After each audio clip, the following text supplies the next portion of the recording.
அஸ்ஸலாமு அலைக்கும் வரஹ்மத்துல்லாஹி வபரகாத்துஹு. குர்ஆனிய சிந்தனை தஃப்சீரிலிருந்து சூரா அல்-முல் தொடர்.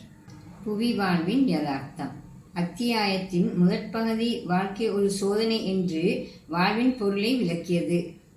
அக்கருத்தின் அடிப்படையில் வாழ்வதன் பொருள் இறைவன் புலன்களுக்கு அப்பாற்பட்டிருந்த போதும் அவனை பயந்து வாழ்வதாகும் என அடுத்து இந்த அத்தியாயம் விளக்கியது. அந்த வாழ்வானது துறவு போக்கு கொண்டதாக அமையக்கூடாது என்று கூறும் வகையில் இப்பூமியின் வளங்களை அனுபவித்து வாழுமாறு தூண்டி இந்த அத்தியாயத்தின் முதற்பகுதி முடிவுற்றது. ஆனால் மனிதன் உலகின் வளங்களை தேடி அனுபவிக்கும் போது உலகு தன் கட்டுப்பாட்டின் கீழேயே உள்ளது. பாதுகாப்புடன் இவ்வுலகை அனுபவித்து வாழலாம் என்ற மனநிலைக்கு உட்பட்டு இறைவனை புறக்கணித்து வாழ முற்படும் நிலை தோன்றுகிறது. இம்மனநிலையின் தவறை உணர்த்தி இறைவனின் அருளின் மீதே மனிதன் வாழ்கின்றான் என்ற கருத்தை விளக்குவதே 16 முதல் 24 வசனங்கள் வரையான இவ்விரண்டாம் பகுதியின் போக்காக அமைந்துள்ளது.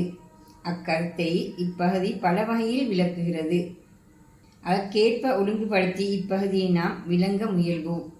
இப்பகுதி வசனங்கள் அவற்றின் கருத்திற்கேற்ப 2 பிரிவுகளாக காணப்படுகின்றன. அந்த வகையில் அவ்வசனங்களின் முதலாவது பகுதி 16 முதல் 19 வரையிலான வசனங்களாகும். அவற்றை கீழே தருகிறோம். இவ்வசனங்கள் இவ்வுலகில் மனிதன் பல அபாயங்களுக்கு மத்தியில் வாழ்கின்றான், முழு பாதுகாப்புடன் அவன் வாழவில்லை என்ற உண்மையை விளக்குகின்றன. அதற்கான சில உதாரணங்களையும் தருகின்றன. இப்போது வசனங்களை நேரடியாக ஒவ்வொன்றாக விளங்குவோம். அஅமின்தும் மன் ஃபிஸ் ஸமாஇ ஐ யக்ஸிஃப பிகுமுல் அர்த ஃபஇதா ஹிய தமூர் அம் அமின்தும் மன் ஃபிஸ் ஸமாஇ ஐ யுர்சில அலைக்கும் ஹாசிபம் ஃபஸதஅலமூன கைஃப நதீர். வானத்தில் இருப்போன் உங்களை பூமியினுள் ஆழ்த்தி விடுவான் என்பதில் நீங்கள் அச்சமற்று பாதுகாப்பு உணர்வுடன் இருக்கின்றீர்களா? அந்நிலையில் பூமி கடுமையாக அதிர்வுறும். வானத்தில் இருப்போன் உங்கள் மீது கற்களை வாரி எரியும் கடும் காற்றை அனுப்பலாம் என்பதில் அச்சமற்று பாதுகாப்பு உணர்வுடன் இருக்கின்றீர்களா? அவ்வாறு நிகழுமாயின் நீங்கள் எனது எச்சரிக்கை எவ்வாறானது என புரிந்து கொள்வீர்கள். வசனங்களில் வரும் வானத்தில் இருப்போன் என்ற பிரயோகம் இறைவன் வானத்தில் இருக்கின்றான் என்ற கருத்தை காட்டாது. மாறாக இறைவன் பற்றி பேசும்போது மனிதனிடம் தோன்றும் இயல்பான போக்கை அவதானத்தில் கொண்ட பிரயோகம் அது. பிரார்த்தனையின் போது வானத்தை நோக்கி மனிதன் கையை உயர்த்துகின்றான். வேதங்களை அவன் வான்மறைகள் என்கின்றான். இவ்வாறான சில பிரயோகங்களை இதற்கு உதாரணங்களாக குறிப்பிடலாம். மனித வாழ்வை வளப்படுத்தும் வகையில் மிக பணிவுடன் இயங்கும் பூமியானது அழிவு தரும் பயங்கர இயக்கம் கொண்டதாக மாறும் தன்மை கொண்டதாக அமைவதுண்டு என இவ்வசனங்கள் எச்சரிக்கின்றன. பூமி பிளவுற்று மனிதன் புதையுண்டு போகின்றான். பூமி மீது எழுந்த கட்டிடங்கள் அசைந்து அதிர்வுற்று உடைந்து விழுந்து பாரிய அழிவை ஏற்படுத்தி விடுவதை மனிதன் பல சந்தர்ப்பங்களில் அவதானிக்கின்றான். இது எதிர்பாராத திடீரென தோன்றும் நிலநடுக்கத்தின் போதோ பாரிய எரிமலை குமுறலின் போதோ நிகழ்கிறது. அவ்வாறே அதிவேகத்துடன் வீசும் புயலும் அத்தகைய அழிவை விளைவிப்பதுண்டு. வீசும் அப்புயல் பூமியின் கற்களை வாரி இறைத்து அடிப்பதுண்டு. மரங்களையும் கட்டிடத்தின் பகுதிகளையும் இன்னும் பல பொருட்களையும் உடைத்து எரிந்து பேயாட்டம் ஆடி ஒரு பெரும் அழிவை அது ஏற்படுத்தும் சந்தர்ப்பங்களை மனிதன் தன் வரலாற்றில் பல காலகட்டங்களில் கண்டுள்ளான். இத்தகைய பாரிய அழிவு நிகழ்வுகளின் போது மனிதன் மிக பலவீனமுற்று பீதியுடன் நிற்பதனை தவிர வேறெதுவும் அவனால் செய்ய முடிவதில்லை. உலக சுகபோகங்களில் மூழ்கி இறைவனையும் உலகின் மீதான அவனது ஆதிக்கத்தையும் மறந்து உலகப் பொருட்கள் மீது தங்கி வாழும் போது மனிதன் தன் பாதுகாப்புடன் இருப்பதாகவும் அச்சப்பட வேண்டியதில்லை என்ற உணர்வு மேலிடவும் வாழ்கின்றான். இறைவனுடனான தொடர்பற்ற இந்த வாழ்க்கை போக்கை மறுக்கும் வகையிலேயே இவ்வசனங்கள் மேற்கூறியவாறு எச்சரித்தன. மனிதனுக்கு இறைவன் பூமியை கட்டுப்படுத்தி கொடுத்துள்ளான். எனவே அதனை மனிதன் தன்வயப்படுத்தி அதன் வளங்களை அனுபவித்து வாழ்வது அவசியம் என முன்னால் இடம்பெற்ற வசனங்கள் கூறின. ஆனால் அத்தகைய வாழ்வு இறைவனை புறக்கணித்து வாழும் நிலைக்கு இட்டு சென்று விடக்கூடாது என்ற கருத்தை விளக்கவே எவ்வாறு இப்பூமி என்பது முழுமையானதொரு பாதுகாப்பான வாழ்வை தர முடியாது என்பதை இவ்வசனங்கள் விளக்கின. எனவே இப்பூமியின் இந்த யதார்த்தத்தை புரிந்து பூமியின் சுகபோகங்களால் இறைவனை மறந்து விடாது இறை தொடர்போடு வாழ்வதே உண்மையான வாழ்வு என இவ்வசனங்கள் உணர்த்துகின்றன. இறைவனை மறந்து இறை தொடர்பின்றி வாழ்வோருக்கான விசேட எச்சரிக்கை இது. அது இன்று நிகழாவிட்டால் நாளை நிகழலாம். இங்கு இப்பூமியில் நிகழாவிட்டால் மறுமையில் அது தண்டனை வடிவில் நிகழலாம். அப்போது இறை எச்சரிக்கையின் உண்மை நிலையை மனிதன் மிகச் சரியாக புரிந்து கொள்வான்.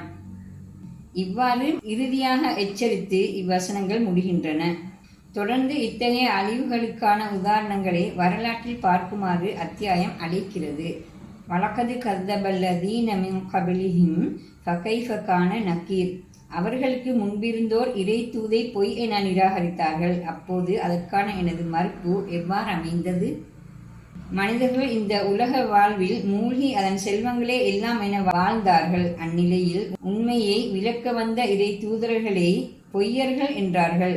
அவர்கள் கொண்டு வந்த தூதுகளையும் நிராகரித்தார்கள். மனிதர்களின் அத்தகைய போக்குக்கு இறைவன் நடைமுறையில் பிரயோகித்த மறுப்பு எவ்வாறு அமைந்தது என அவதானித்து படிக்குமாறு இவ்வசனம் வேண்டுகிறது. ஏனெனில் வரலாற்றில் வாழ்ந்த முன்னைய சமூகங்கள் புயல், புவிநடுக்கம், பிரளயம் போன்றவற்றால் அழிந்ததற்கான தடயங்கள் இன்று பூமியில் காண கிடைக்கின்றன. மனிதன் இப்பூமியின் பிரதிநிதியாக ஆக்கப்பட்டுள்ளான். அதன் காரணமாக அவனுக்கு இறைவன் அதற்கான ஆற்றலையும் சிந்தனையையும் அறிவையும் கொடுத்துள்ளான். ஆனால் மனிதனின் உண்மை பாதுகாவலன் அனைத்து வசதிகளையும் செய்து கொடுத்து அவனை வளர்ப்போனும் இறைவனே ஆவான். இந்த உண்மையை மறந்து உலக வாழ்வின் இன்பங்களில் மூழ்கி இறைவனை மறந்து விடுவது மிக பெரும் தவறு என்றுதான் இவ்வசனங்கள் கூறுகின்றன. பூமி அழிவு தரும் பயங்கர இயக்கம் கொண்டதாக மாறலாம் என்பதை சுட்டிக்காட்டி பூமி தரும் சுகபோகங்களில் மூழ்கி இறைவனை மறந்துவிடாதீர்கள் என விளக்கிய முன்னைய வசனங்கள் இப்போது மனிதர்களை விழிப்புறச் செய்ய அவதானத்திற்கும் சிந்தனைக்கும் உரிய இன்னொரு காட்சியை அடுத்து தருகின்றன. அவலம் யரவ் இலத் தைரி ஃபௌகஹும் சாஃபாத்தின் வயக்பில்ன மா யும்சிகுஹுன்ன இல்லர் ரஹ்மான் இன்னஹு பிகுல்லி ஷைஇன் பஸீர். அவர்கள் தமக்கு மேலே பறவைகள் தமது இறக்கைகளை விரித்தவாறும் மடக்கியவாறும் பறப்பதனை அவதானிக்கவில்லையா? கருணையாளன் தவிர வேறு யார் அவற்றை விழாமல் தடுத்து பிடித்து கொண்டிருக்க முடியும்? நிச்சயமாக அவன் அனைத்தையும் அவதானித்தவனாகவே உள்ளான். பூமியில் இடைக்கிடை நிகழும் அழிவுகளை சுட்டிக்காட்டி இறைவனை மறந்து அல்லது நிராகரித்து பூமியே எல்லாம் என வாழ முனைவதன் தவறை உணர்த்தி இறைவனின் இருப்பை மனதில் கொள்ளுமாறு முன்னைய வசனங்கள் கூறின. இப்போது அதே இருப்பை உணரச் செய்யும் அத்தாட்சி ஒன்றை அல் குர்ஆன் விளக்குகிறது. புவியீர்ப்பு சக்தியின் காரணமாக சாதாரணமாக எப்பொருளும் பூமியை விட்டு மேலெழ முடிவதில்லை. அப்படி மேலெழுந்தால் அவை கீழே விழுவது நிச்சயமானது. ஆனால் பறவைகள் மாத்திரம் அதற்கு விதிவிலக்காக அந்தரத்தில் தொங்குகின்றன. பூமியில் நடப்பதை விட மிக அதிகமான பறவை இனங்கள் ஆகாயத்தில் பறந்து திரிந்து மரங்களில் வாழ்வதே அவதானிக்கத்தக்க உண்மை. அவை பறக்கும்போது சிறைகளை விரித்துக் கொள்கின்றன, சிலபோது உடம்போடு சேர்த்து மடித்துக் கொள்கின்றன. எனவே அந்தரத்தில் நகரும் அவற்றை விடாமல் பிடித்து கொண்டிருப்பது அருளாளன் தவிர வேறு யாராக இருக்க முடியும் என வினவுகின்றன இவ்வசனங்கள். மனிதன் அவனது வாழ்வின் மிக ஆரம்ப காலத்திலேயே உலகை பல்வேறு கூறுகளாக பிரித்துள்ள மிக ஆழமான மிக விசாலமான கடல்கள், சமுத்திரங்கள் எனப்படும் நீர் பிராந்தியங்களை கப்பல்கள் செய்து அவற்றினூடே கடப்பதில் வெற்றி கண்டான். ஆனால் கடலில் பயணிக்க கப்பல் செய்து அதனை வெற்றி கொண்ட மனிதனால் மிக நீண்ட காலமாக ஆகாயத்தில் உயர எழுந்து பறக்க வழிமுறைகள் எதனையும் கண்டுபிடிக்க முடியவில்லை. மிக அண்மையில்தான் அது மனிதனுக்கு சாத்தியமாகியது. அதாவது ஒரு நீண்ட ஆழ்ந்த ஆய்வின் பின்னரே அது சாத்தியமாகியது. ஆனால் பறவைகள் மிக இலகுவாக அதனை செய்கின்றன. ஒருபோதும் பறவைகள் இதனை நீண்ட ஆய்வின் பிறகு செய்யவில்லை. ஆனால் அது சந்தேகமின்றி அறிவு நுணுக்கம் கொண்டதோர் ஏற்பாடு.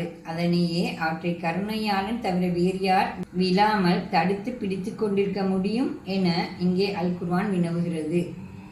வளிமண்டலத்தின் அழுத்தம், புவியீர்ப்பு சக்தி, காற்று வீசல் போன்றவற்றின் நிலைமைகளுக்கு ஏற்ப பறவைகளின் இறக்கைகளும் உடலின் ஏனைய கூறுகளும் கட்டமைக்கப்பட்டுள்ளமையே பறத்தலை சாத்தியப்படுத்துகின்றன.